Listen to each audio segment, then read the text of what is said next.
it's time to start Dishin Days with your hosts, Tony Moore, Michael Mattis, Justin Lee Hareld, and Araceli Aviles. And now, let's dish. Why, hello, all you Days fans. Welcome to Dishin Days, where we're serving up a full dish of this week's episodes of Peacock's exclusive #1 award-winning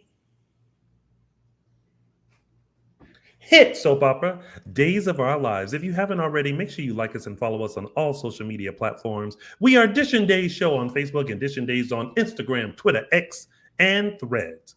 Also, if you are watching us live on your TV, computer, laptop, screen, phone, you can subscribe to our YouTube channel, and please do, because then we can be more popular to do more popular stuff that YouTube popular people do. But we can't do that if you don't subscribe. So hit that subscribe button. It don't cost nothing, just energy. And while you're clicking, why don't you become a member of our exclusive members-only exclusive page for $4.99 a month? You can join us virtually for our After the Dish, where we take a deeper dive into all things Days of Our Lives via Zoom, right there in your face, along with some other great stuff as well. So go ahead and become a member today. Why not? You got $4.99. If not, ask Me World. He has $4.99 for you. I'm sure. Also, if you need to take us along with you on a long car ride, or if you're stuck in traffic, or if you're pumping iron in the gym, or maybe you are sweltering in your house because the AC is off and your landlord don't want to send nobody until tomorrow, you can find us on your favorite podcast station, Apple Podcasts, Spotify, and iHeartRadio to cool your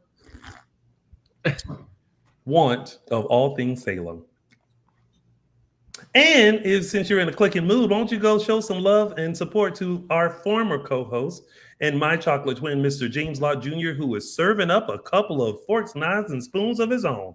Over at JLJ Media on YouTube, and where all podcasts can be found, you can get your full fix of all things soaps. That's right. He's giving you a recap of Bold and the Beautiful, Young and the Restless, and General Hospital, along with some original audio dramas. So make sure you go over to JLJ Media on YouTube, and where all podcasts can be found, and let him know that his young friend sent you over, because James is the only person I know who remembered when the air conditioner was first invented and installed. In fact, he's the one that called it AC after his friend. Does he still have that first AC? Maybe he can bring it to you. Child, that thing's so old that it probably has a sundial in order for it to actually work. And just like that, new material for Araceli, who's on mute and don't realize it. Sorry, everyone. I was finishing lunch. What did you have for lunch, Araceli? Leftover pasta. So I'm leftover pasta primavera that I made. Oh. What all did you do today, Araceli? What did you not do? That What did I not do? That's the question. I finished my book. I was very happy about that. I pat myself on the back for that one. What book? Oh, it's just a book I got from the library. I'm trying to get back into reading, and I life is lifing right now, so I'm like, I need something to calm myself down other than alcohol, because that could become a problem. A one stormy night type of literature? Maybe. That is actually a 100% yes. When somebody says maybe, then it 100% is. You just don't want to give the title, because this must be like a step below 50 Shades of Grey. I will say, you'd be surprised what's in your local library. Hello, everyone. Let's talk about Days of Our Lives now, shall we? What did we think of this week's episodes of Days? Pretty good. I thought it was good. This is a good week. Did I just hear a plane take off? I know. Oh, did y'all hear that? Yes. Yeah. That's because I got all my windows open because there's no AC in the house because my landlord decided to wait for her people who aren't coming until tomorrow. So I'm sitting here hot. Hi, Mom. Anyway, and that's why I always look great, but I don't have a light on because it just makes it more hot. Look, I got a Whitney Houston dab. Got a dab rag. Yeah, and keep myself not so looking moist. Don't Jesus. say that word. Don't say that word. Sorry. Yeah. But what do we think about this week's episodes of Days? Well, I like we this all week. called it. I will say, Tuesday it really picked up. Yeah. I was thinking that. Oh no, my mom's AC is out too. Oh my God. Show of hands, who is living in what feels like hell right now? Me. Is your AC out too? It could be on. See, you chose not to turn it on. Well, the bill would be. I tried one time this summer already, and I was like, oh, I can't do that again. Let me tell you, like I tell my roommate, I can have $2 in my account. This house about to feel like Elsa. I refuse to be uncomfortable. Anyway. I have a ceiling fan on me though, so I ain't even got no ceiling fan. The way I looked up a hotel last night, I was about to pack my stuff and go. I was like, I ain't gonna. Anyway, I'm sorry. Back to Days. So Tuesday I felt like it picked up. I was very vested in the acceleration of the Who Done Shot EJ storyline. I don't think any of us are surprised at the results, but it definitely kept us very interested. And I feel like that kept me in. Well, like any good whodunit, I think that the interest is not in who did it, but in the complex emotions surrounding all of the people involved. Right. And so that's I think where everything picked up in really heavy form this week. Yeah. And you could see how it kind of spread out and touched other people who maybe weren't always involved and other storylines, and how that's going to kind of have a ripple effect going forward. All right. Well, shall we talk about it before I turn into a blue bunny? Yes. Which, by the way, I have not been able to find that brand since. Uh-oh. Really? The market's up carrying it? I don't know. I like the swirl, but I don't like the nuts, right? Because sometimes they sprinkle nuts on top, and I'm like, I don't want that. I just want plain ice cream. And I've been looking for it, and I just can't find it. Somebody said Walmart. Is it the chocolate vanilla swirl though? Is it also, the chocolate vanilla swirl? We're in Greater LA. We don't have Walmarts. Well, we have. Yeah, we do. I guess we have one. There's a Walmart in Burbank. Yeah. That's the one. Yeah. I mean, because I went there to look for the Texas Roadhouse buns. And I was so mad because they don't sell those, but they sold the honey cinnamon butter. I'm like, how you gonna sell the butter without? Anyway. All right. Well, this is just more of my life complications, everybody. But let's do the thing. See, it's so hot that. Hold on. Okay, there we go. Oh, okay. All right. Whatever. It's time to start. Dishin Days. Dishin Days. Yeah.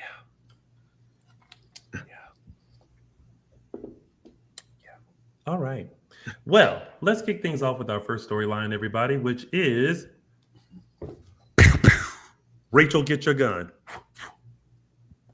I will say, I actually, for some reason, I didn't see I didn't see it coming that he was going to remember in the way that he did. Mm. And the fact that okay,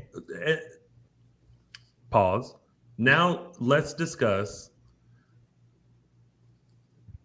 our thoughts on who we initially thought it was going to be.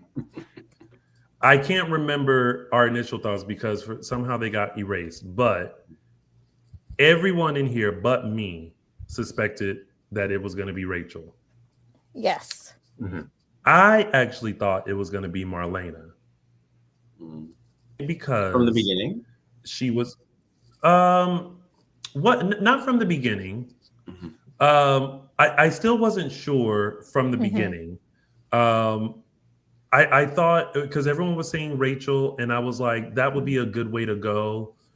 But I was like, okay. But then when they started showing Marlena having the weird dreams and thinking about her Arabian Nights and all of that, I was like, and then her passing out, I was like, what if Marlena did it? It's like a Salem stalker kind of thing, or when Hope was like killing people at night. Yeah. And I was like, oh, that's interesting.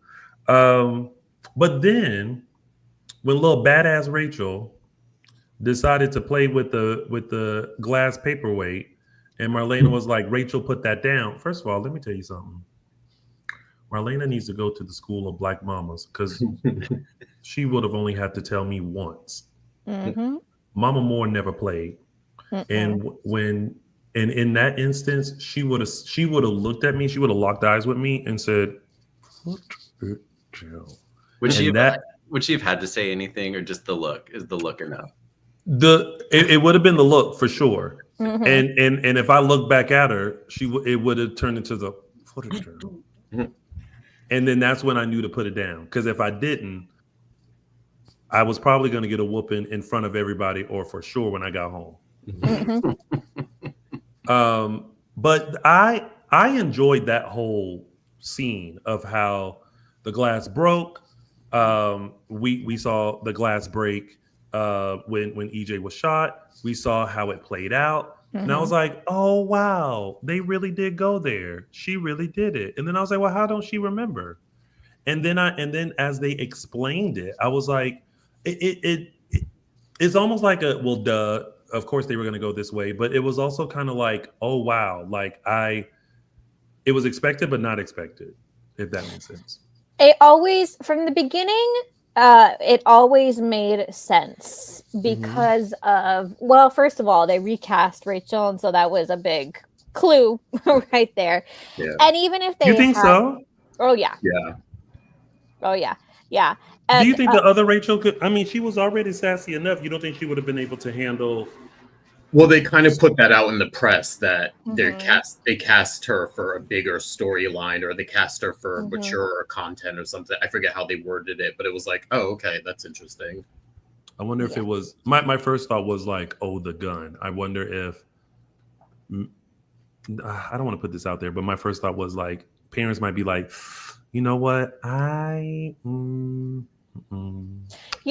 thought about that. That thought occurred to me. And I mean, it's definitely a topic, but I think that in this particular household, the conversation steers more towards that the gun was just there out of opportunity. That more what's happening to Rachel right now is years worth of psychological trauma of being in that house and being her mother's daughter. That's just accumulated to the point that she would think it was even okay to pick up that gun and point it at her uncle. Nobody's saying and I like that they went in that direction, because it was at this, it's almost like it doesn't even matter that it was an accident. Great that she didn't, actually intend to shoot him. Like consciously, she didn't really actually want to shoot him. But the fact that it even crossed her mind that was okay to pick up the gun and threaten her uncle is a product of years and years of, got atrocious parenting. Yeah. Yeah. I mean, she learned it from them. Yeah, Mhm. got it, honestly. Yeah. And I'll give it to them on both sides. On both sides. It's both Kristen and Brady. It's easy to just blame Kristen, but remember Brady did threaten Kristen in front of Rachel. So yeah, it's on both of them. Both of them did this to her. Toxic parenting on both sides. Yeah. With a taste of your lips, I'm on the ride. Wow, wow. I thought EJ shot himself. Oh, That was way wrong. not you thought he shot himself. I thought it was some sort of plan of his that he was going to shoot himself, and then that he somehow shot himself, but because of the recording had to make it seem like someone was there, hence him saying, "What are you doing?" Like, I thought that was for like a recording's sake, but you know, because EJ is that big of an asshole to do something like that. Well, let's not pretend like he wouldn't be able to do it. He has shown how much of an asshole he is. Yeah. I found it also very interesting how Marlena did figure it out. The way that she described it, yeah. And it all makes sense because remember, we kept saying that it has to be someone he knew, but it had to be like because of the tone of his voice and everything like that. But even more so when they did a deeper dive into it, when Marlena was like, how you were speaking to them, the fact that you were looking at them eye level and you weren't looking up at them, and how you were, talking. She was like, it was like she had figured it out. And I was like, I knew that clip had more clues in it than we realized. I mean, I always I figured it was Rachel. I didn't even think of like him looking up. I guess I wasn't even paying attention to when he was saying it. I got that his tone of voice was someone he was familiar with. I got that. And it sounded like he was talking to a child. I know a lot of people are asking. I think I will say one. I know we remember the ones from last week, but originally I will say someone did say, I don't know which one of you it was. Originally, one of you did mention Sydney. You thought it was Sydney early on. Yeah, I forget. I don't know who it was. It wasn't me because most of the time I forget Sydney is. Yeah. But when thinking about like say she fell in the airport. Yeah. But when thinking about who EJ would protect, that also Marlena would protect, I was like, there's only two people, Rachel and Sydney are, would be the only people that would sort of apply to. So yeah. They could have been a twist if they wanted to. Yeah, I mean that could have always been a twist in the back pocket. But I think we also agreed that like we didn't want to be introduced to Sydney in this way. No. Yeah. Yeah. Like, no thank you on that. I would have been happy, like, because everyone, guessed Rachel from the beginning. So I was hoping like it would be a bigger surprise. Like someone mentioned like Sloane doing it. Like I would have been okay with that. Like Sloane coming back for like a final revenge against EJ. And then they could have put that character away and never mentioned her again. Yeah. I do like that the story. I like though that the story still has legs now. It's not just you arrest a person, cart them off, and we never hear from them again, or it was somebody ancillary, so we don't care anymore. I like that it's going to continue now with now Kristen sort of taking the fall. Yeah. Now Kristen's coming into the storyline. Like Kristen's just kind of been hit or miss in the past few months, and all of a sudden it was Stacy/Kristen all week, and I'm glad this happened because it reminded us of what a powerhouse Stacy is. Yeah, she's great. Also, that's the one thing that would bring Kristen and Marlena together was Rachel. I was like, their scene together. I was like, oh, not only is it just acted good, it's also there's a lot. Even though, again, we know Eileen was the one who played Kristen 20-something years ago, but the history between them was in that scene. Even if it wasn't, even if it was Stacey as Kristen. Well, yeah, because Stacy, and Stacy's Kristen and Marlena still have somewhat of a history, even in her. Well, I guess it's not brief time. I guess she's been playing Kristen for 7 years now. But yeah, like it was just those scenes. Like even like Stacey and Dan, they had really good scenes this week. Her and Deidre had really good scenes this week. Yeah. The courtroom bursting in, and in the red dress of it all. Another red dress. Another red dress. Signature red dress is for Kristen just has a closet of red dresses for when she's when she feels like it's a say something dress day. She's like, which red dress am I gonna? Yeah, but no, it we needed that reminder because a lot of what Kristen / Stacey has been doing lately, hasn't she's been good, but she hasn't been able to show a lot of it, and this was a good week, and I'm anxious to see how this plays out since Johnny's part of it was quickly wrapped up and now it's all on Kristen. But let me tell you what I can't stand. Okay. There were a number of things that got on my nerves. Let's start with the fact that we don't know what the actual verdict is. I suspect we'll find that out. Yeah, I think we might find that out this week. Yeah. I hope so, because first of all, I was so annoyed at Adam. Yeah. I'm so annoyed at Adam. I'm like, there's always one person that sees it completely different. And I'm like, yeah.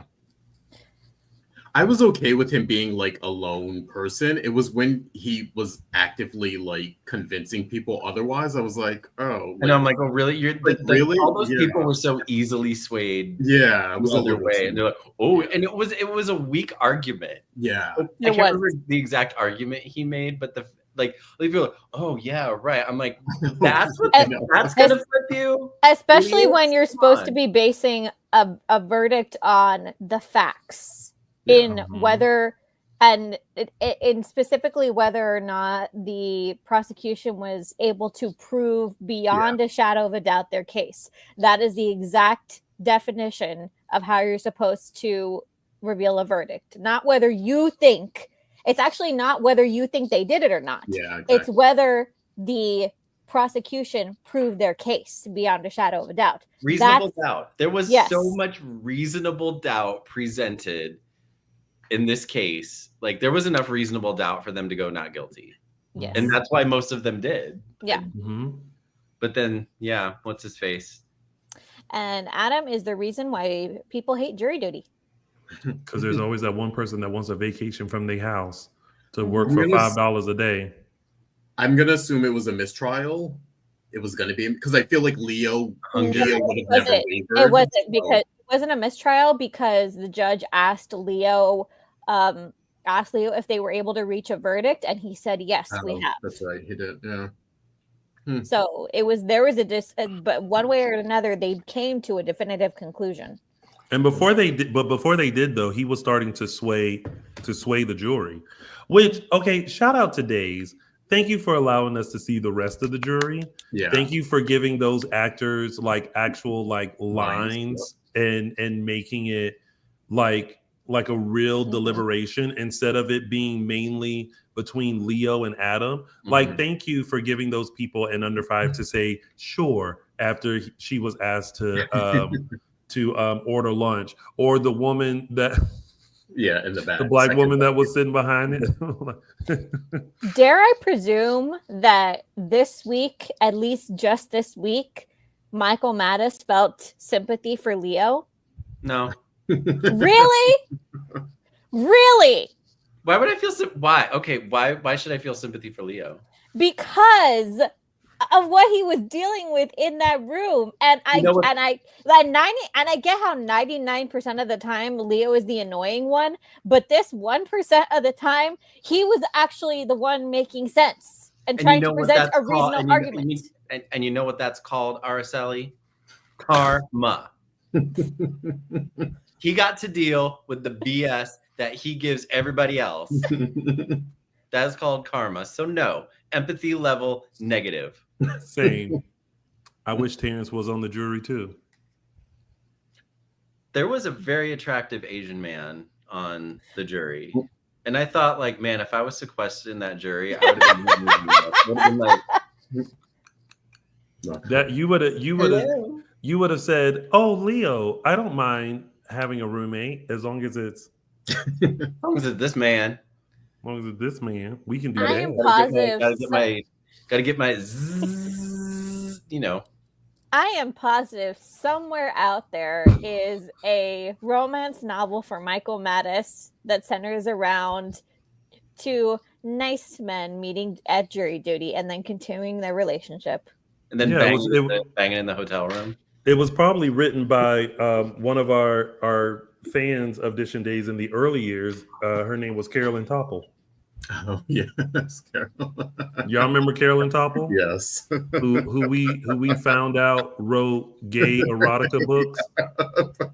I don't remember this. Yeah. Yes, this maybe you. Whatever happened to Carolyn? Yeah. You know what? I don't know. The name I is don't know. familiar. I just don't know. remember the gay porn part of it. Yeah, because we were all surprised. We all got a copy of one of her books. I haven't read it, but I was just like, no. And did you guys have her on the show one time? We did. We had her on the show. We had her on the show once. Yep. Yeah. You haven't read it? Was she Maybe you need to the discuss glasses? it. Yeah. Blonde hair. Little Caucasian woman with like long, like grayish hair. Yeah. Okay. Yeah. Yeah. What happened to her? Yeah. Oh, I don't know. I hope she's okay. Yeah. I think so. I feel like throughout the years, we've had some people who have maintained with us for the past 10 years. We've had some people who were very strong with us, but I think as they fell off the show, they kind of fell off of us. So because she came, or maybe it was us. Well, she came in person too. Like she was at Day of Days, I think, and at one of our events too. Mm-hmm. Yeah. All right. I think you should look up that book, Tony. It could be a good stress reliever for you. I feel like I'm pretty sure. You know what? Hold on. You're gonna find. I thought he was gonna call her. I was like, okay, we don't need to. He's like, right, Caroline. I feel like I have her number right here on my phone. Let me call her, see if she's alive. And as I'm encouraging this, I am realizing that Mama Moore is still in the room. Mama Moore raised a gay son. She probably found stuff that, Oh, someone was asking about the stuff we had last week. I forgot, was it Jack? Our guests. So, yeah. So I always had Rachel. Actually, the three of us had Rachel, and Tony had Marlena last week. Yes. Mm-hmm. The scene I was referencing, I think you asked about, was when Rachel was in the pub and she made reference that EJ finally let her grandmother go. And I was saying that was a motive. That was, one of the motives that she had for shooting him was the fact that he took older Rachel. So yeah. She always had motive. Yeah, she had the most motive out of everyone between. Again, imagining her living in that house and hearing everything between the stuff with Johnny and Sammy, between he just ruined Johnny's adoption, he kidnapped their grandmother. Like she was prime suspect number one to put a bullet in him. Yeah. Do we? Johnny's back. First of all, sorry. Secondly, I also realized I have quite a collection. I found Freddie and Alyssa's book. The principles that they did. I have Teo's book. But I also do have Carolyn Topple's book. What is it? Run for the what? It's called Run for It All. Oh. But I don't know if this is from Michael Mattis, because the first thing that I read was when 15-year-old David Martin is forced to go live with his dad and his dad's partner in Connecticut, he dreads leaving his comfortable New York City life with his two moms, especially because his dad hasn't exactly been there for him over the years. But with both of his moms off on a year-long job in Europe, he has no choice.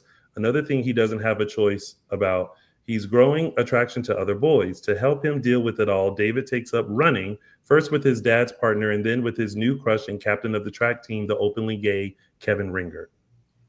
So it's like YA. Yeah. YA gay. Oh, everybody reads YA.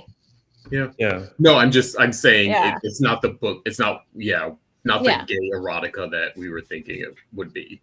Not with No, it's underage a little Yeah. too young. But you know what? Shout out to Carolyn Topple. No, yeah. Carolyn, Y'all text go- us and let us know, or text us, ping us somehow. Let us know what you're up to. Say hello. Yeah, I still have it. For 2 seconds I thought I didn't have it, and then I kept looking over my books and I was like, oh, here you go. There's a whole library over there. Yeah.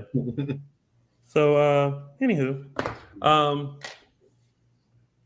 I'll send this over to you, Mike Mattis. Do we think, back to Rachel, do we think, because okay, so we know she has like a little bit of a devious spell. Mm-hmm. Do we think she... I think it was an accident. Okay, huh? Oh, I think it was an accident. I absolutely think it was an accident. Yeah. Does she actually not remember? You're saying, is she faking? Yeah. Do you think she's faking? Like, but then like, they've never even broached it with her. No. So like, that's what I'm wondering, where this is going to lead with Kristen when she finds out, or did she find out that did she find out that Kristen went in already? I can't remember. No, not yet. No. So yeah, I'm questioning the whole.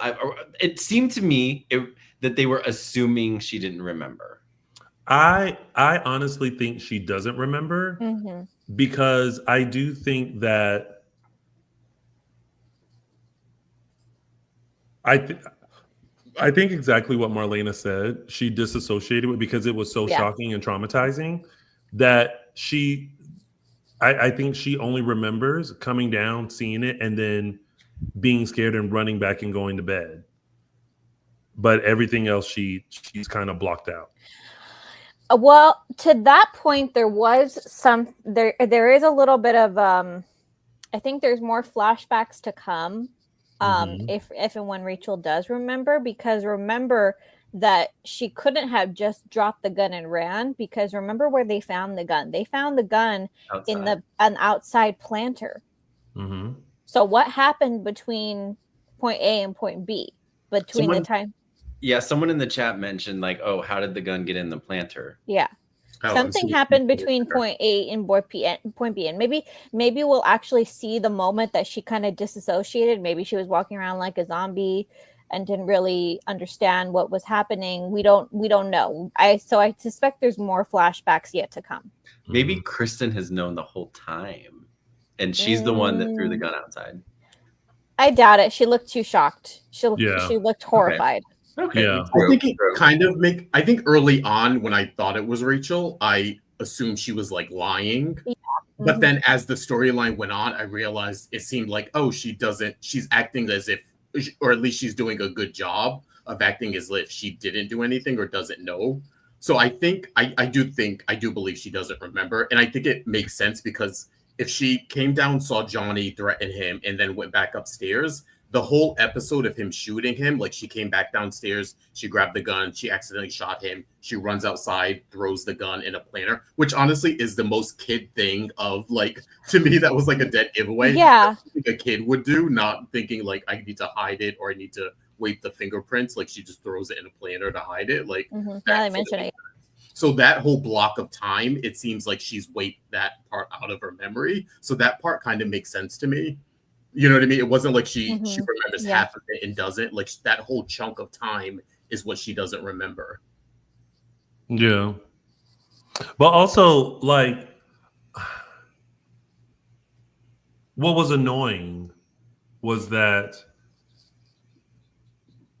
EJ was just like, yeah, you're going to have to say something before I do because Johnny can't. And I'm like, I was with Kristen. I was like, can we wait and hear what the verdict is before we decide?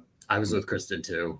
And then if I were Kristen, I would have like done something to where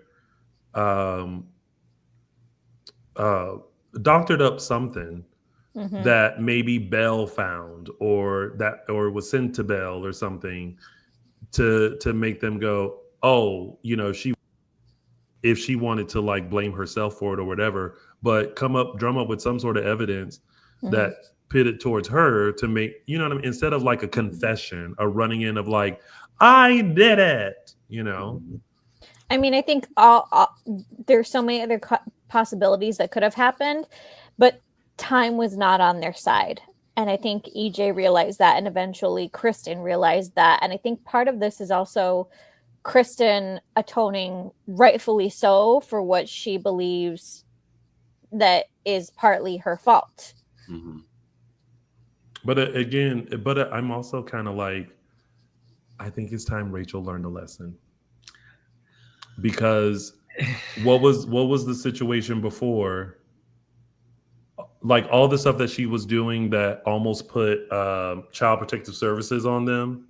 Oh yeah, and stuff. It's like she was already in hot water. Yeah. Now you done gone and shot somebody. Yeah, it's hard, and the thing is, it's at this point, given what we know, it's hard to pin down what would even be an appropriate punishment. Well, it's beyond a butt whooping for Rachel at this point, because now they have to deal with balancing what's punishment in terms of teaching her that this was wrong, and what's pushing her over the edge. What's pushing her, just like making her to snap. And we don't know. And the thing is, somebody got to nip it in the bun because. And the thing is, when you're that young, and Kristen. Yeah, but the thing is, and the other thing is that even when the problem with that is that when you're that young, and when I say like watching someone snap, you don't know what that looks like. How, like, what physical symptoms, what it actually will physically look like. If a kid that young snaps, doesn't mean they completely disassociate, doesn't mean that they live with high anxiety for the rest of their life, doesn't mean that they like turn sociopathic and feel like they have there's no consequence for any bad behavior. It's any number of things. Well, remember, that's why her tummy hurts when it comes to thinking about bad things. Mm-hmm. Yeah, it's a little tricky because she doesn't remember it. So you have to tread lightly with someone like that, especially when you're talking about like their psychosis. It's like you can't just haul off and punish her for something. I mean, theoretically you can, but what's the treatment if she doesn't remember? You know, it's sort of like you have to, on one hand, you have to sort of force her to remember and then sort of address it or punish her or get her psychological help or something. So I think this is interesting just because you have Kristen's going away. So then you have the trauma that's going to affect Rachel now. Mm-hmm. And like someone's like, oh, she went to prison before. I'm like, this is different. She's a little, you know, when your child's 3 or 4, maybe that's one thing. But, you know, Rachel is she's very intelligent. She's older. She's preteen age, I'd say. She's 11, something like that. She's now. About 9. Or whatever. Yeah. I mean, this is going to affect her differently than any things in the past have. So you have that to deal with. You also have the fact that Rachel, that it was a nice scene, but Kristen is asking Marlena to get her help eventually when she maybe sort of remembers someday. Like, and then also you're not telling Brady, or you've made at least a initial decision not to tell Brady, which I'm like, okay, no, you have to tell the other parent in this situation. You can't allow Marlena to like be on the lookout for the next foreseeable future that either Rachel's going to either do something bad again, she's going to have another psychological episode and shoot someone else, or that she's going to have a mental breakdown. You know what I mean? Like, that's too much to put on Marlena to like look out for. Like, you need to tell Brady. Yeah. And not for nothing, I don't think Marlena is in any position to be making rational decisions either. She's the most rational person in this situation, but she herself is saying, I'm not feeling my best right now. I need to take a leave of absence for my patients because I'm not on my best, so I can't service them well. And so she's not thinking clearly and going along with Kristen and EJ's plan. Mm-hmm. Because this is going to backfire badly. I'm going to consult my cousin, the social worker, on this, because I feel like we're treading into like what the hell's going to happen territory where we have no idea. Yeah. It's interesting, at least. I mean, like I said, it's the storyline is still going. This is like one part of it that's closing, but we're going into phase 2. Yeah. Mhm. Yeah. Yeah. I just wish there was a better plan to help Rachel Yeah. that didn't involve Kristen lying, Yeah. that allowed us to hear what the verdict was. Mhm. Because I'm very interested to know if Adam was able to sway the jury or not, which I think is dumb. Oh, did you guys? I don't know if you noticed this when the judge read the final, like, dismissing the case against Johnny. There was like if you go back and listen, the like patter from the audience that you could tell, like the director just told them to like randomly say stuff because you could hear like it's like especially Paulina, Marlena, and Chanel. Oh yeah. If you go back and listen, it's so funny. They're screeching and stuff, and then you could tell they like went off script because like Marlena in the background is like praising Belle.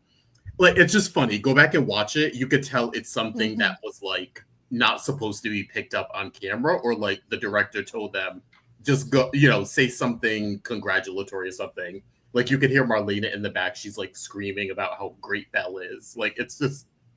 Go watch it if anyone picked it up. I had to go back and watch it a couple of times. I thought that was weird too because I'm like, Marlena, you know that Belle had nothing to do with this. Yeah, it was just kind of funny. You could tell. I was like, oh, the director probably was like, we need you to cheer and like say something celebratory, and then the scene that tickled me this week was when EJ was pouring himself a drink and Rachel came in and he said, "Oh, Rachel, I didn't know you were here," and she said, "That's because you were too busy pouring booze." Now that's a subconscious shit ass attitude of her. I would have been like, yeah, because I'm a grown ass man and I can have a drink if I want. You know what you can't do? Shoot people. Apparently she can. And did. Yeah. It's nothing I haven't heard before in my responses. And look how calm I am when you walk in the room.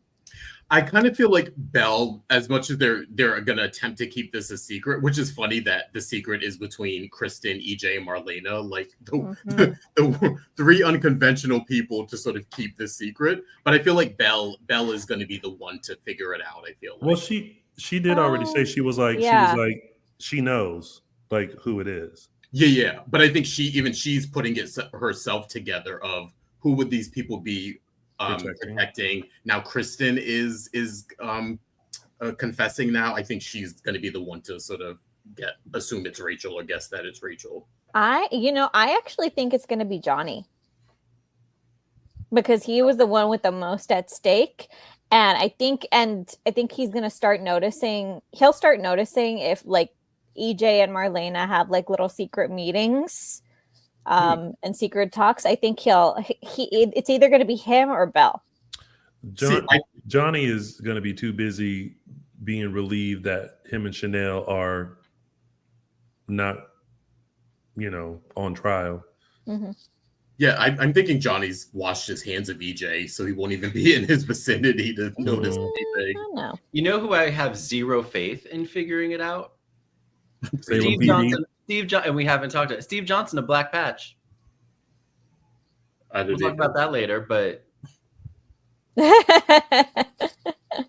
it's okay. It's not on him to figure this one out. A hole in the ground. We'll talk about why later, but listen, here's the thing to wrap this up and move on to our next thing. They got to do something with Rachel because she has all the signs of being just as deviant. Just as deceptive, just as everything that is the makings of a Demera, and it's starting early. Mm-hmm. Someone also pointed out when she faked out Marlena about the snake. Mm-hmm.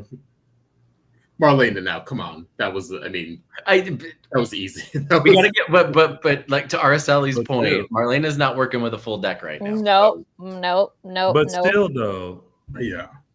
She's devious. Yes. I mean, honestly, like they need to be like, okay, we're gonna take. What's the snake's name again? I can't remember. S'mores. I feel safer with S'mores than I do with Rachel. I'd be like, we need to take S'mores to the vet. Something's wrong with him. Let's go. Let's get in the car and go to the vet. And suddenly, Rachel will realize this isn't the way to the vet. Yeah, it's the way It's to the way baby. to baby you. Your ass is getting locked up, little girl. Let's be honest. If that had happened, Rachel would have been like, "Great, I'll drive."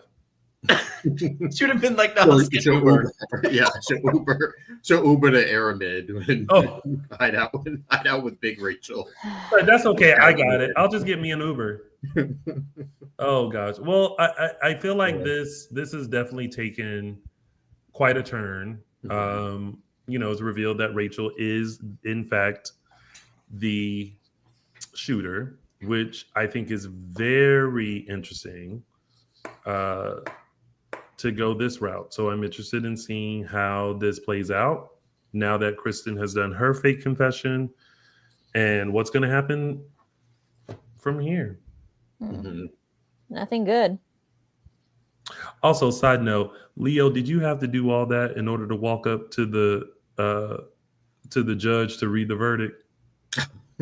What, to saunter? That walk was just very much like, and here's my moment, and go, and twist, and hip, and hello, verdict that I can't read. Anyway, let's move on to the next top storyline, which is a discussion about Mr. Daniel Lucas. Do we all know who Daniel Lucas is? Well, let me tell you. Yeah, everybody does. Surprise. Surprise. The minute what's his face said Daniel Lucas and Stephanie was like, oh, Daniel Lucas, I was like, if that man has been using the same alias for all these years, not since 1982. I funny when he mentioned Daniel Lucas like 2 weeks ago, I was like, oh, that name is gonna come back again. I was like, I know it's connected to a past and it's connected to something with Steve and Kayla. I was like, oh god, I know that name is gonna be his downfall or something. Well, hey, if it ain't broke, don't fix it. Which is exactly what my landlord is doing with his AC.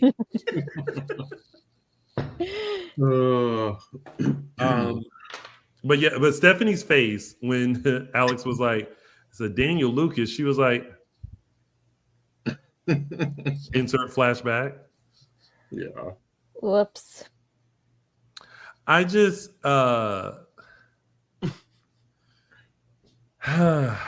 this is getting a little interesting now, I think. Yeah. You think? Now that we're having everyone, or we're placing people directly on different sides or on multiple sides, so to speak. Yeah, I guess could be also doubly interesting because I think Stephanie was put in a very awkwardly unique position this week because there's, on the bright side, there's no legal jeopardy for her. All the legal jeopardy would fall on Alex and Philip and Xander because they're aware of the fraud and they are part of the company. On the other hand, I was aware of the fraud too. Yeah, but I would say that her culpability and her is very limited compared to others. True. Yeah, her perspective is, I've been keeping my boyfriend's secret. It's not, I've been culpable in perpetrating fraud. Which is with the men's, that's their issue right now. But it does put her in a very uniquely awkward position. And for Steve, he just thinks that this could be just a simple case of fraud, not knowing Alex's full involvement. Or that, I mean, I guess Gabby is not really playing Steve. I mean, she's using Steve as support in her. Yeah. It's like it's not like she's like out and out lying to him about her motives. She's just not telling him about her little backroom deal with Tony. Which again is that's not exactly. I mean, that's not illegal. He doesn't need to. That's none of his business. Yeah. He's upfront with him about what she wants and what she hired him to. Yeah. That's the scope of his. Yeah. Yeah. I mean, everything she's doing is technically on the up and up. Yeah. The why she's looking into them is not important. Yeah. She's just trying to secure the bag. Mm-hmm. And I'm sure if she did it, I feel like she said it's for me to get my company back. Even if it wasn't, he doesn't care either way. I don't know if he would necessarily object if he found out Tony was involved either. Like, if they have a legitimate case to think that there's something there, then there either is or there isn't. Yeah. I'm more interested in the fact that now Stephanie was put in that position where Alex, they're now hiring her because she knows the secret. She's an inside person to do PR. Steve is now coming to her, trying to sort of, in a weird way, ask her for information, which I thought was a little bit out of line a bit. And then when she said she refused to say anything, it also hinted to him that there's something to not say. So I think, it's this weird catch-22 kind of a thing where now we have father and daughter who are kind of going to be on a different side of this. So and it's interesting because they're both they're on opposite sides of this, and yet they're both kind of legally in the right because they're just doing their jobs. She's just doing her job as PR. He's just doing his job as a PI. And then there's Gabby, who's making sure that her and Ari are set. And that was the new CEO of Demera. Yeah. But glad to see that the toga came back into play. I thought that was a good throw. That's just her off camera with a different one, just being like, yeah, but still, good throw. I bet we all wish we were wearing togas. Not in this heat, though. No, not in this heat. All right. Well, that was pretty much that. I forget that secret came out but hasn't come out. Yeah. Yes. Also, the Philip Bell angle was nice. I forgot Steve sort of going to Bell for information too, and then again, she sort of tipped, not indirectly, but sort of indirectly tipped him off that there is something going on. Yeah. Everybody just need to be quiet. Yeah. Be cool. Just everyone be cool. Not all uncool. Just not all uncool. But just cool. Yeah. Unlike me. You need a popsicle, Tony. While we were on here, I just ordered a fan and a cooling blanket. Oh, did you get the link that I sent you? I did. Yeah. But I needed something quicker. Oh, okay. Sorry. On Amazon, they had a fan and a blanket that could be sent today. Good. Okay. And they better not be lying to me. I hate being hot. Tony, you look hot. Drink water and then some more. I've been drinking water and then some more. I hate, being hot is so miserable. I would rather be cold. Same. No, I wouldn't. No, I love the cold because I can layer up. I can't take nothing else off. At one point, it's just gonna be my skin. I can't take that off. Anyway,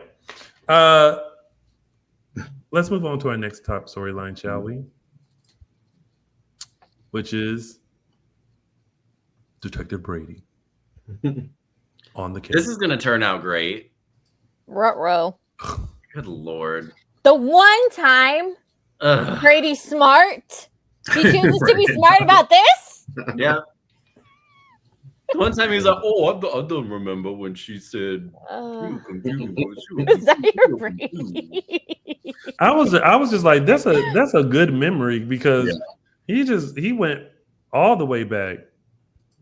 Mm-hmm. Being hot, you really can't do anything about being hot. Exactly, Mom.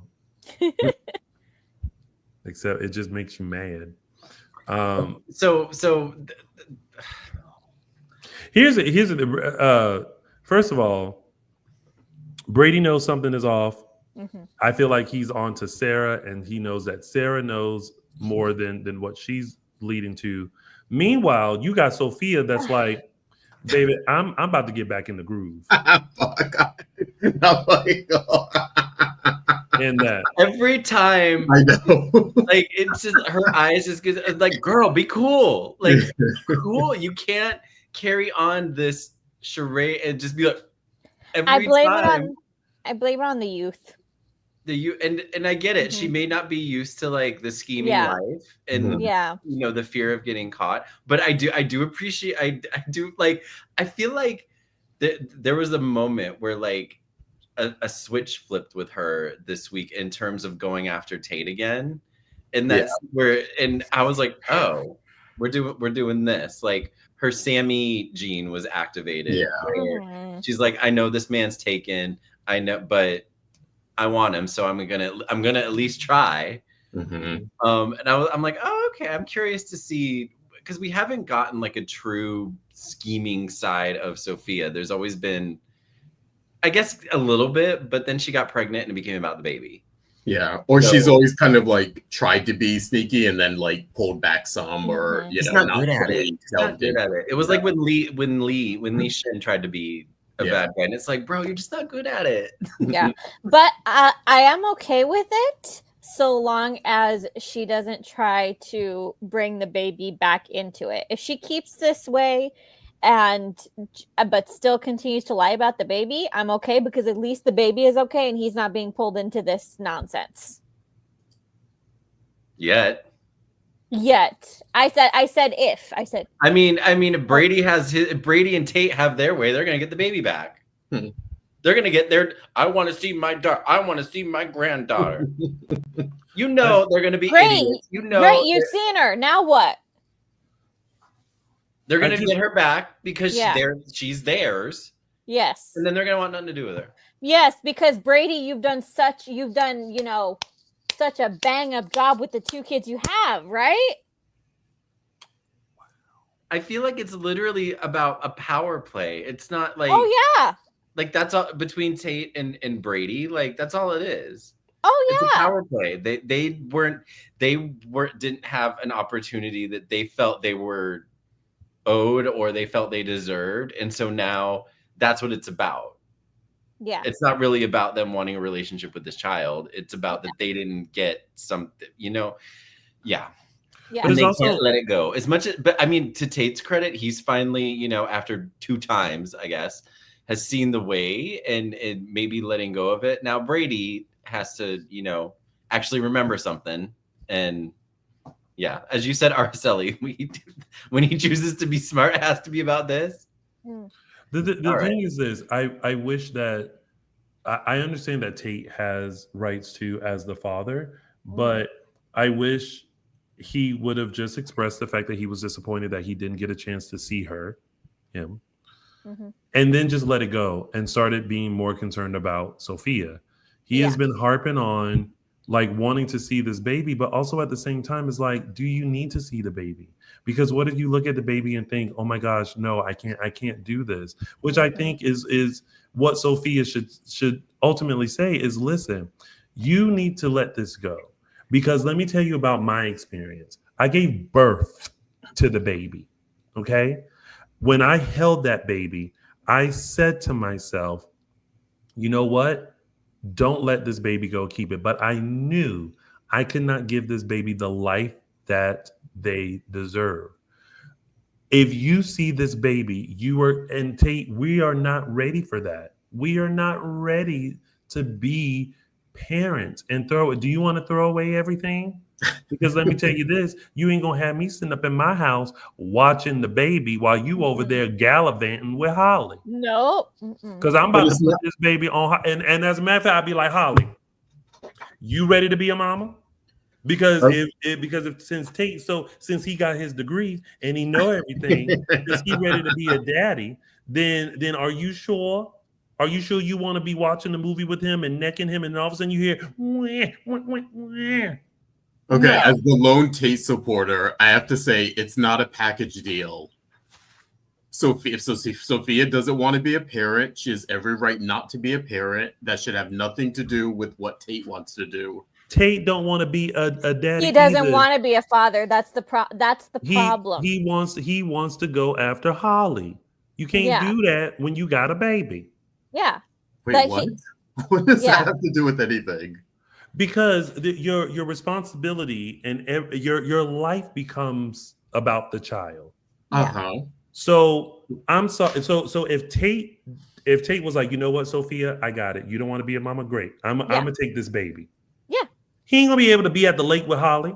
Exactly. He ain't gonna be able to have alone nights with Holly. He's gonna have to take care of a baby. Then that's his business to sort out. That's not Sophia to retroactively make that decision. No, but the problem. Well, no, in a perfect world, I would agree with you that that's his to sort out.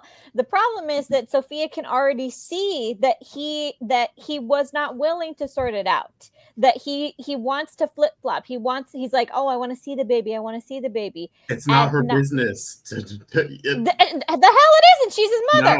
No. It's not her business. Her business is what she wants to be a mother and what she wants to contribute. It's not her business if Tate wants to be a father or doesn't want to be a father. If Tate and his family say, plenty of time to say so. It's such an interesting because he can make his decision whenever he wants as long as he's legally right to take it. Also, remember, this is predicated on a lie. We're giving Sophia all this credit, like this moral high ground, when it's on a lie. She's lying about all this. Like, and in different circumstances, I would totally be in agreement with Justin, but because it's Tate for some reason, I just have I'm like, no. You know what it is? You know what it is? Tate is too much like his dad. And I think we see that writing on the wall where we see that Tate is a carbon copy of his dad, where it's like, we're going to leap into this relationship. We're going to leap into fatherhood first. And then we're going to ask, and then we're going to think about the consequences later. Look how well that's turned out for both Tate and Rachel. That's not Sophia's, that's not her right to make regarding him being a father. There's nothing to do with her. Nothing whatsoever. This is not some serial... He's not. I mean, what are we talking about here? Tate's a horrible person now. Who's it doesn't? No, it doesn't. You don't. It's not about being a horrible person. It's about being ready, being responsible. Her decision to make that. They both got pregnant. They were two stupid teenagers. If he wants to make a decision to be a teen parent with the backing of his family, that's his right and his decision. Her decision is: do I want to be a mother? Just because Tate says I want the baby, that does not rope her into being a mother. That's nothing to do with Sophia. They're not a married couple. I agree. But she feels as the person who gave birth to him that she has an obligation to. It's a primal instinct, a primal obligation to protect that child, whether she raises him or not. That's a primal instinct that you go through when you carry a child. Whether you want to be that mother or not, once you carry that child to term, it's about like I make the decision to make sure that you are set for the rest of your life, whether that's with me or somebody else. Here's the thing: at the end of the day, no control over that. At the end of the day, both Tate and Sophia expressed that they were too young and have too much ahead of them to be parents. Both of them did, correct. Both of them did. In the case of we're both pregnant, look at how Tate was in it in the very beginning. Mm-hmm. Now she days away, any moment away, any hour away, any second away from giving birth. And where was he? So that translates to he doesn't get to be a father for the rest of his life. What it translates to is that okay, no, it doesn't translate to that. But I think at the end of the day, what we're arguing about or kind of insinuating is that if he saw the baby, he suddenly would have wanted to be a father. And you know what? If he wanted to do that, great. That's his right. People do it all the time. Yes, but we have legalities in place. But you just said it. Reality. Ideal versus reality, two very different things. But at the same time, Tate is not ready to be a daddy. That baby would have been sitting over there at Marlena's house with either Brady or Marlena or Auntie Belle or somebody else looking after that child while he was trying to gallivant and be with Holly. I don't get that at all. You don't? Oh, No, we do. you think we're gearing? You think what we've seen of Tate, they're gearing up to say he's some sort of deadbeat father as a No, 18-year-old? it's not that. It just It's it not just to would that have went. extreme. It would have went against. It goes against what they were saying, which is they're too young and have too much life ahead of them to have to have a baby and to give a Yeah. baby the proper life that a baby deserves. Yeah, and Let's- I think you're thinking that like we're saying that Tate is going to be a deadbeat dad, and that's not what we're saying. But there's a difference between you have to be emotionally and psychologically ready to be a parent. Brady is not a deadbeat dad, and he's very responsible. He's of age. He's he's dealt with a lot in life. He has a big familial support system, and I'm still gonna call him out and say he's a bad father. You can have all the advantages in the world, but if you're not psychologically ready to deal with and face everything that could possibly come your way for your child and say, I'm going to 100% put my child first every time, then you're not ready. 95% of the cast of characters on the show is not ready to be a parent. And I'll argue that for them too. I could argue that for them too. But right now we're talking about Brady and Tate. I also think we took the argument in a completely different direction. I feel like I feel like we were just talking about that. It's basically, in conclusion, it's a bad idea for Tate to see the baby. Now, it's one of two ways of thinking. We think it's a bad idea because he's then going to want to change his mind and have the baby, which he has the right to do that, right? But then there's also that mindset of like, no, you don't need to see the baby because the baby's actually in Salem and not in Chicago. And then if you see the baby, then you just going to find out that everything was a lie. Yes, a lie. Yes. A lie predicated by Sophia that started this whole thing. This would not be an issue. Tate would not be asking Sophia anything. He wouldn't need to open his mouth to use his breath to say a word to her. It's all predicated on what she did. Like the stuff about him bugging her, he wouldn't need to bug her if they did the adoption legally. They didn't. This is a fake. It wasn't even an adoption. Like they didn't have nobody. She had that. She had that baby. There wasn't nobody lined this up. Moral standard based on a lie. He's not ready to be a father. She's lying about an adoption. It seems like we're gonna kind of end this on an impasse on that, but I will point out one thing that one other character in this whole scenario who I think is not living in reality, and that is Sarah, because she's advising Sophia to tell the truth, which A is hypocritical given her history with babies, and B, multiple babies, and B, she said specifically that she believed that if Sophia told Tate the truth, then it would then Tate would further be able to understand her perspective and how scared she was when she gave birth alone, etc., etc. And I believe that's that assessment, that judgment, to be false. What? I don't. In other words, and I actually do think Justin would agree with me on this, that if Sophia were to come forward now and spill the whole truth, that Tate would be supportive of Sophia and what she went through. I think that's false. I think he would eventually be sympathetic because she's at least telling him the truth, and therefore now he knows what happened to his biological child.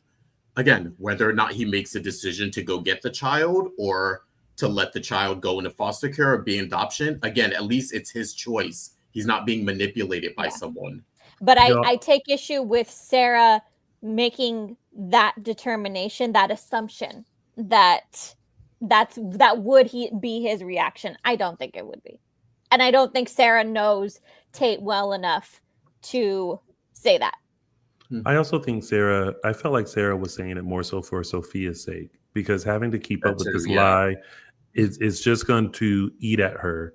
and she's too young. She's not a Rachel.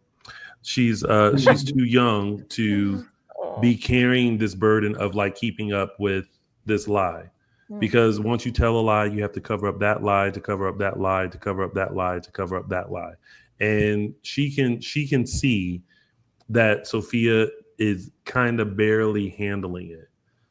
You know, so it's I think Sarah just suggested just tell him, because I think he would be understanding of the fact that of what she went through. I mean, my gosh, she had the baby by herself, and she had to make a decision based on what was best for her, for Tate, and the baby. Because she could have dumped the baby in the trash can. We've read those stories before. But she took the baby to the fire station in hopes that, you know, unfortunately, the baby's going to be in the system, but hoping that the baby ended up in a great place. That's a lot for someone to have to deal with. But also, she wouldn't have had to deal with it herself if Tate didn't have his little narrow ass at the lake trying to be with Holly, who was kidnapped. I think she also wouldn't have had to deal with it herself had she not had to deal with her mother for months and months. And she brought up her mother, and she brought up a very good point of I'm dependent on my mother. Do you know how fast I would be kicked out on my ass if she found out what I did? That's not nothing. You're talking about her being able to support just herself. And people say, oh, but she, you know, Sophia's 18 now. She has the legal right to do it. Her mother has no say. Not true. There have been cases where grandparents petition for custody of the child. And if Sophia didn't want to risk that. Or she could have just looked at her mama and said, well, then you take it. Since you don't want nobody else to have it. You take it. You take it along with your Bible. Yeah, Sophia seemed adamant that she did not want that to happen. Yeah, I think she has more of a case against her family life and her mother's intrusion and her mother adding to her stress than she ever does at Tate. I think all those points you're making about Tate, I think apply more to the mother in that situation. I don't think they apply to Tate, but, you know, agree to disagree. And in conclusion, Tate don't need to see the baby. All right. Well, those were your top storylines on Days of Our Lives. Before we get into our tidbits, we just want to remind you all, please make sure you follow us on all social media platforms. We're Dishin Days Show on Facebook and Dishin Days on Instagram, Twitter, X, and Threads. Also, make sure you subscribe to our YouTube channel. You can also find us on your favorite podcast stations, Apple Podcasts, Spotify, and iHeartRadio. If you want to become an exclusive member on our exclusive page, please make sure you do that. It's only $4.99 a month. It's a tank of gas here in LA. It is a venti black coffee, possibly at Starbucks or Coffee Bean or your local coffee shop. A glass of chamomile tea. So join us. Also, make sure you show some love to we did the podcast. There they are. Go show some love to our former co-host, James Lott Jr., who is the head bitch in charge of JLJ Media on YouTube and where all podcasts can be found. Now we're going to move into our tidbits because I'm starting to melt. Leave of absence. Goodbye, Dr. Marlena Evans, Black Robot Show. So does Kat need to worry about not having a job? Because she's working with... She seemed concerned that she lost her job. Well, that was her in, remember? To get to EJ, the hospital. I think that's what it was more than... Oh, right, because she's working at... because she's working at... That was yeah. Oh. Okay, never mind. Yeah.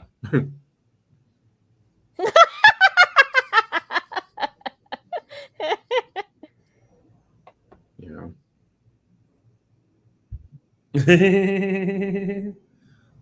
Instagram wouldn't take it.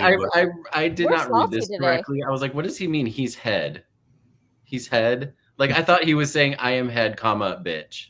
Like not a I am head bitch. Yeah, because I said the head bitch in charge, James Lott Jr. Right. And that too. You know. I have a friend who had a baby when she was 14, 15. Her parents raised the baby as their own. The baby was a teen. When someone told her who her birth mother was, it was quite a thing for them. Oh, wow. Ooh, that's a Lifetime movie. That's a Yeah, it Lifetime is. movie right there. Mm-hmm. You know what? Actually, side note, I don't know. I don't know. I don't know if my mom ever remembers this, but y'all remember that popular book, The Face on the Milk Carton? Yep. After reading it, No, I don't remember. okay, so The Face on the Milk Carton was about a kid who got kidnapped. And her face ended up like her kid photo. Like she discovered her photo was on the side of the milk carton, you know, back in the day when they would put missing kids on the side of the milk carton. And so it ended up that like her parents kidnapped her from her actual parents. And so she went on this journey to like, she actually like met like the family or whatever.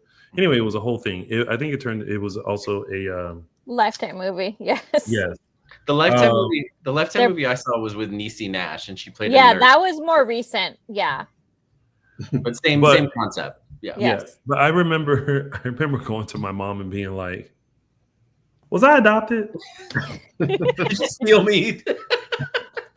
and my mom was like, "Well, why would you think that?" Yeah. And so I did the same clues that they did in the book. I was like, I ain't seen no baby pictures of me. Like, I ain't seen my birth certificate. Like, I ain't seen, like, so how am I supposed to know? Mm-hmm. My mama went in that room. I was like, did she like? She pulled out a box. Here. Yes. Here. Like, here. She's like, now you think you were adopted? I said, well, I guess not. No, the things I did as a kid. He's looking for drama. Determined. I was just wondering. That's too funny. But now I know I'm literally my mom and I are like twins. We're like the same person. I'm like spawned from her. I'm just crazy. Anywho's it's yeah, so Marlena gone. I feel like though it's setting up her storyline. Yeah. Yeah, this is it's leading to something, and it's leading to, you know, we were talking earlier about, you know, that they brought up the Queen of the Night again, the Arabian Nights thing, that she's having these dreams. So in that conversation with her and Kayla, I'm like, okay, this is gonna lead to something that we don't know what yet, but yeah. Mm-hmm. Yeah, I mean, you know what, and it's actually just like the reason why Johnny and Chanel backed out of adopting Tate, because look what then happened. Which I still don't know how you know. I mean, I was going to say this, and then I realized the actual drama we're living through. But I was like, now how you on trial for murder, but still reporting to work? The side I would give if I worked at the Titan DeMera office. Can you imagine sitting there and just being like, and then Johnny DeMera walks in, What's he doing here? Well, the CEOs are criminals too. Who can? Yeah. I know. The thing is, the two CEOs have their own fish to fry, so they don't even care whether. And by the way, Johnny has not been going to work. Yeah, like, let's get real. That's the point. That's the first point. 2 days he left. Like he didn't even go. Like, yeah, that's the side eye that I would be giving. Not the fact that he's been on trial for murder, but the fact that he worked at the office for all of 2 days and wants to waltz back in. 2 days with that point and shoot camera, which apparently was the only camera that Titan has at their disposal. Yeah, because that department is new. You know, Salem doesn't have a Sammy's camera. They can go, you know, Sammy's camera. rent a proper camera. Yeah, it's not Sammy. It's maybe Roger. Yeah. Well, they don't have a Price Town. We know that. So No, we don't. I'm not even going to speak about Chad and Cat. Let's move on, shall we? I'm just glad that he's getting there. You glad he's getting what? He's getting there. At least it seems clear to me that he's not going to deny his feelings for her much longer, which I'm okay with. Jesus, we're still talking about feelings. I mean, I know. A year and a half later. Like, good Lord. Like, fine with it. I told you, I'm taking crumbs. That's all you can't take with them. Well, you take the crumbs. You let me know when the meal is out and ready to be served. Anyway. It might just be in that book or that on your desk right now. Tony, April 2026. Girl. Right? Yeah. Wouldn't be surprised. Right. Which, side note, you can actually buy other Carolyn Topple novels on Amazon. Yeah. Moving on to our last tidbit, which is new ownership. Julie has put in a bid, or will be putting in a bid for the book store. Good for her. I mean, she's had successful businesses. Why not? I feel like this is proper for her. She can be like Foster, like people coming in and she's like, I recommend this book. Oh, I've got this book. It's right over there. And her and Foster can just like work in the bookstore, live their life, read books, sip coffee and tea, and kiki. No, Foster's retiring and moving. That's why he's selling the bookstore. Now, you know, sometimes. It'd be nice if they could make that set a little bigger and put it in a little cafe and make it like thisgenerations.com. Oh, yeah. That would be nice. Oh, and they can sell some pastries. Mm-hmm. Yeah. Like I that. guess they have Sweet Bits for that. Oh, you know what? Maybe Sweet Bits and the bookstore can go. Oh, and then that way Julie and Chanel can work together. See? Win-win. We go together like bear calls and gay erotica. Forever, forever, like shoo-bop-a-da-ba-da-ping and a ding-da-dong. Change. I feel like also it's setting up for that too. Something's gonna happen with that book. Oh yeah, I'm sure. Mm-hmm. It's gonna be the talk of the town. So, all right. Yeah. Well, that's pretty much everything that happened on this week's episodes of Days, right? Mm-hmm. It was I feel like the court case really took up most of the week, which I think we were the most intrigued about. Yeah. And then everything else was just kind of like, all right, well, you know, you had to fill in time. So, you know. Shit. The what? You just said, yeah, you had to fill in time. So, yeah. I mean, you know. Because, I mean, nothing really progressed except for that. True. No, you're right. You're right. You know. Anyway. All right. Now we're going to get to our other favorite part of our show, which are our segments. And we're going to start with mine, which is Tony's official 3 Snaps Award. Okay. My 3 Snaps Award goes to the Brady Pub. My bad. For hiring new people. I don't know who this man is. Trade.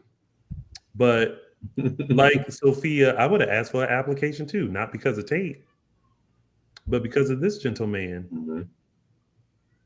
But you know what, you know what I hate though is that like he was only there for a day. We'll never see him again. just like my long-haired man bun guy. Yeah. Anyway, shout out to the Brady Pub for hiring some new people. I hope he's back in the pub again. If anybody knows his name or finds his Instagram, let him know that the folks at Dishin Days appreciates his new job at the Brady Pub. I appreciate a lot. And for those reasons, the Brady Pub and this gentleman gets Tony's official 3 Snaps Award. Oh, snap. It's funny because like when I was getting the picture for this, he's holding those papers in his hand and he was flipping through them. And my first thought was, are you looking through your script on camera? But I'm gonna say it's the inventory list for the Brady Pub. Yeah, he has 2 lines. Yeah, Bring him back. Bring him back with Terrence. Bring him back with Terrence. Bring him back with Terrence. Anyway, and now it's time for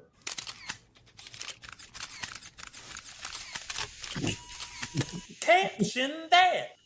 And this week's Caption That photo comes courtesy of Marlena and Paulina, mean mugging EJ Demira as he leaves the courtroom. And this week's caption, I gotta be real, I was disappointed with the captions this week. I was like, I was expecting, I don't know, something better, but I got what I got. So this week's caption goes to James Robinson at JB Robinson76 on Instagram with his caption, I thought Leo said this was a hung jury.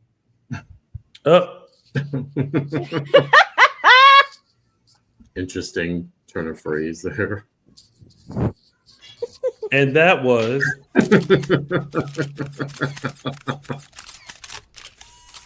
I can hear like in Jack A's voice, they ain't hung.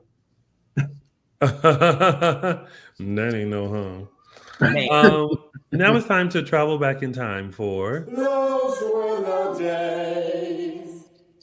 All right, everyone. I'm taking you back to August 18, 2021, when Johnny Demira comes home to Salem. This, of course, when Carson Bowman premiered as an adult John Roman Demira. And after the show, you can see my Those Were the Days extended, where I do a little history of Carson on the show. I do a little sort of younger Johnny, and then Carson's tenure on the show, especially him and Raven. So go check that out after the show. But yeah, that was August 18th, 2021, when Carson Bowman premiered as an adult Johnny Demira. Yay, Carson Boatman. It's impressive that not impressive, but like they've really made good use of him. He's been a part of so many of the bigger storylines. 4 years, yeah. Of only 4 years. 4 years. And he's been possessed by the devil. Yeah. He was a part of like the big EJ reveal. He's been a part of this murder mystery. He had an adoption story. So way to go. Good for him. Good for him. Good for him. Good for him. Ain't good for him, right, Michael Mattis? Good for him. Ruff.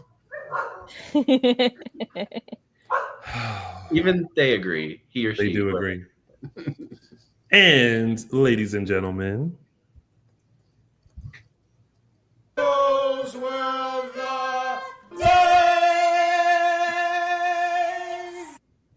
and now it's time for Come on, man. It's a Gift. There we go. And this week's It's a Gift is pretty long because I felt so seen.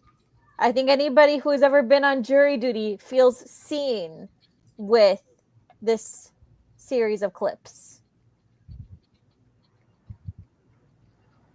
When you're stuck in a room and people won't let you leave. I mean, Leo's the king of expressions, but this week I just felt like, yeah, that would be me. Just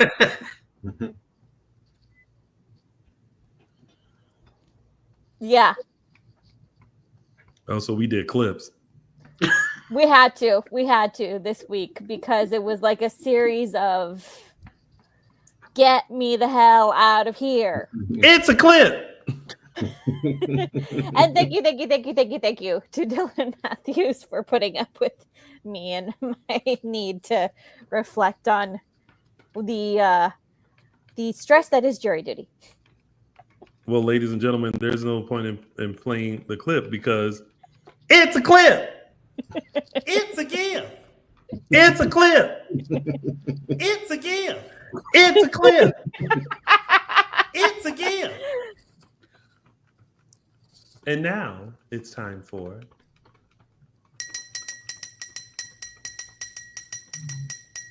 news and gossip. Like, is this what having a hot flash is like? Like, you just hot the whole time? I gotta wait 10 years before you can ask me that question. Jesus. Let me All ask right. you about Junior.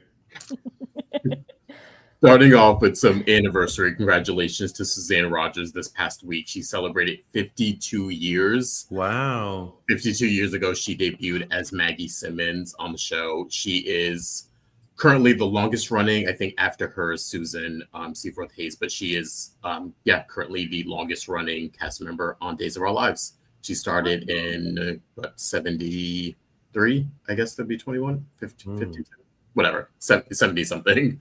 But yeah, big congrats to Suzanne, still on the show, still in storylines, still doing it. So yeah, big congrats.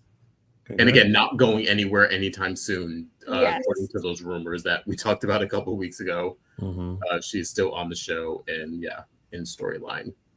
Next up, we had. That reminds me of that episode of The Cosby Show. You guys probably don't even remember this, but like they went and visited like this voodoo doctor, and all throughout the show he kept saying, "I've been here for 52 years. I'm not going anywhere, and no one's asked me to." Okay. Okay, I had a lovely chat with Stephen Nichols and Mary Beth sat down for a little chat about their summer escapades and their families, kind of filling their fans in on what they did this summer. Go check out the clip. It's on Stephen's Instagram at Stephen E. Nichols.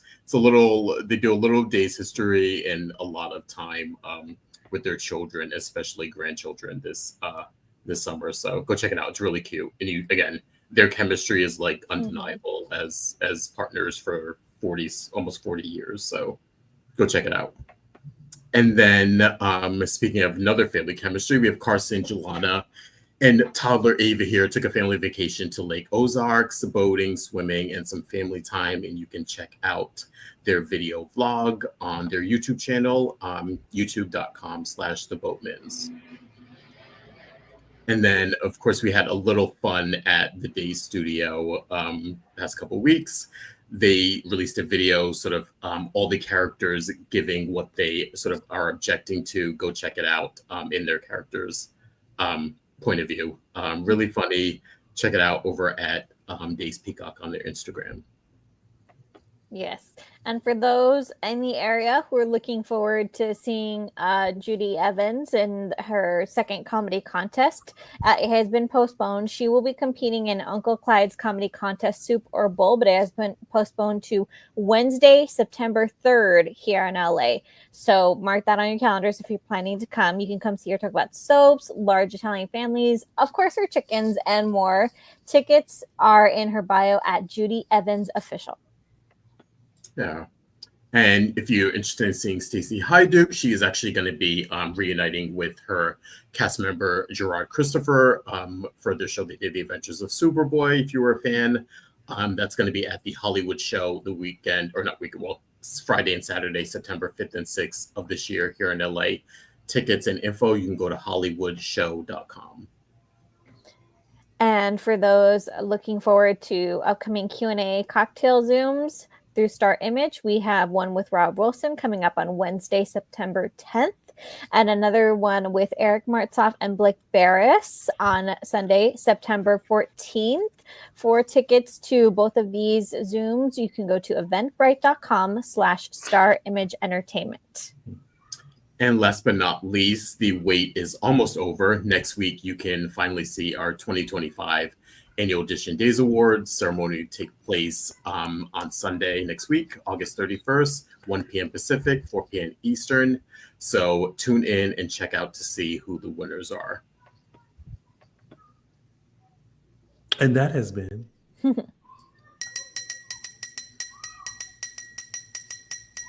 News and gossip. And here's what's coming up this week on Peacock's Days of Our Lives. Morning. Well, hello there. Okay, you have to tell me everything. I don't know where I stand with either of them. We're gonna do it your day off. What do you suggest? I suggest we play hooky together. She publicly confessed to shooting me. But it just doesn't add up. In my opinion, it was all too convenient. I have a gut feeling that Sophia isn't telling us everything that happened. Whatever is going on with you, it's gotten even worse. If you think you're gonna steal my boyfriend, you better think again. Enjoy your happiness while it lasts. Okay. I have to say kudos to whoever edited that. Mm-hmm. Nice, easy flow through his storylines. Well, all right. Well, everybody, that has been your week of days and Dishin Days. Thank you guys so much for tuning in. Before we head out, Michael Mattis, Yeah. where can they find you? You can, you can find me on Instagram and Twitter, X at MLMattis or at MLImagesLA. Justin Lee Hareld. Find me on Instagram at Justin Lee Hareld. Araceli Aviles. You can find me on Instagram and Twitter at Tia323 Araceli. You guys can find me on all social media platforms at Lounging with Tony. You can find us at Dishin Days Show on Facebook and Dishin Days on Instagram, Twitter, X, and Threads. Thank you guys so much for tuning in to another fun-filled Dishin Days. We will see you back here next Sunday for more dish, for more laughs, and more of Araceli's rants. Thank you, everybody. Have a wonderful, safe week, and we'll see you back here live in another color next Sunday, 3 p.m. Pacific Standard Time, 6 p.m. Eastern Standard Time. Same to you, Mommy. All right. Goodbye, everybody, and good night.